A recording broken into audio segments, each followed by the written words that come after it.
On continue avec Marathon Digital qui continue de miner du Bitcoin parce qu'il y a eu la journée mining de Marathon Digital. Donc ils ont miné de façon assez importante. D'accord. Ils sont toujours proches d'aller vers leur hash rate qu'ils voulaient pour fin 2022, début 2023. Ils ont en propre 9941 Bitcoin qui hold. Donc voilà. Au niveau des références, le coût de production d'un Bitcoin chez Marathon Digital, il est aux alentours de 6200 $. Bon, moi, je remets un peu ça en doute parce que je pense que c'est un peu plus haut si vous comptez un peu les effets financiers X, Y ou Z, mais je pense qu'ils sont entre 10 et 13 000 en tout frais confondus. Donc, ils sont encore rentables à l'heure actuelle. Après, il faut faire attention parce que c'est des gens qui achètent de l'électricité en PPA. Donc en fait, ils ont acheté de l'électricité il y a quelques années et du coup, ils ne souffrent pas de la hausse du prix de l'électricité à l'heure actuelle.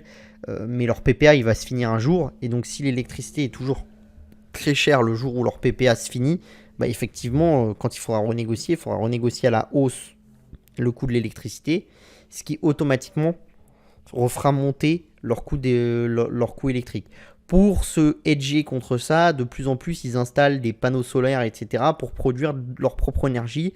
Pas forcément à l'endroit où ils vont la consommer, mais à d'autres endroits. Et en fait, ils vont injecter dans le réseau X d'énergie et ils vont demander à un autre endroit du réseau X d'énergie. Alors même s'il peut y avoir des différentiels de coûts entre où vous injectez l'énergie et où vous la demandez, ça peut permettre de les hedger un petit peu. Ce qui est intéressant, c'est quand même dans la globalité, dans le prix du Bitcoin, vous voyez, vous avez le prix du Bitcoin là, quelque chose est clair, c'est que plus le prix du Bitcoin descend, plus au bout d'un moment, vous avez un mécanisme un peu violent de hausse de prix qui se met en place. Pourquoi ? Parce qu'en fait, vous commencez à avoir des coûts pour miner les bitcoins qui dépassent le prix du bitcoin. Donc qu'est-ce qui se passe à ce moment-là ? C'est qu'en fait, la la rareté du Bitcoin augmente. Pourquoi ? Parce qu'en fait, les gens commencent à moins miner de Bitcoin vu que c'est moins rentable et vu que même ils perdent de l'argent.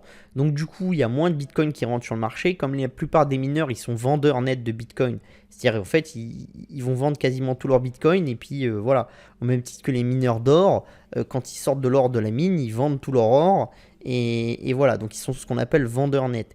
Et ben en fait, eux, en diminuant le nombre de bitcoins qui vont sortir, ils font diminuer la pression vendeuse sur le bitcoin.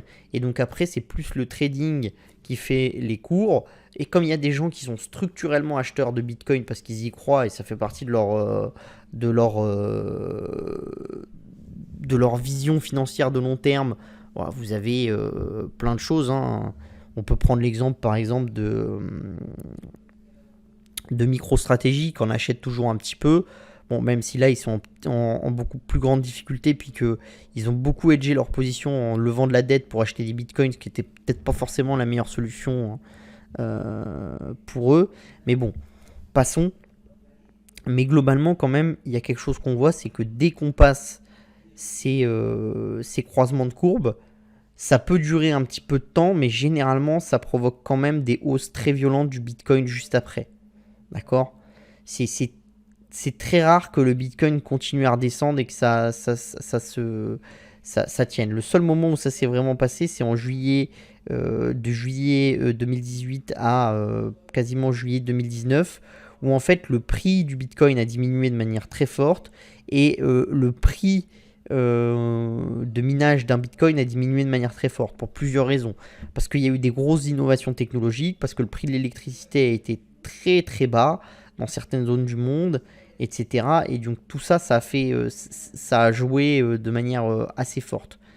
Mais ça, c'est encore un indicateur qui montre que la pression, elle est quand même forte sur l'univers du Bitcoin et l'univers des cryptos en général. Et donc ça, bon, pour moi, ça veut plutôt dire qu'on est plus proche d'un point bas que vraiment d'un point haut, quoi.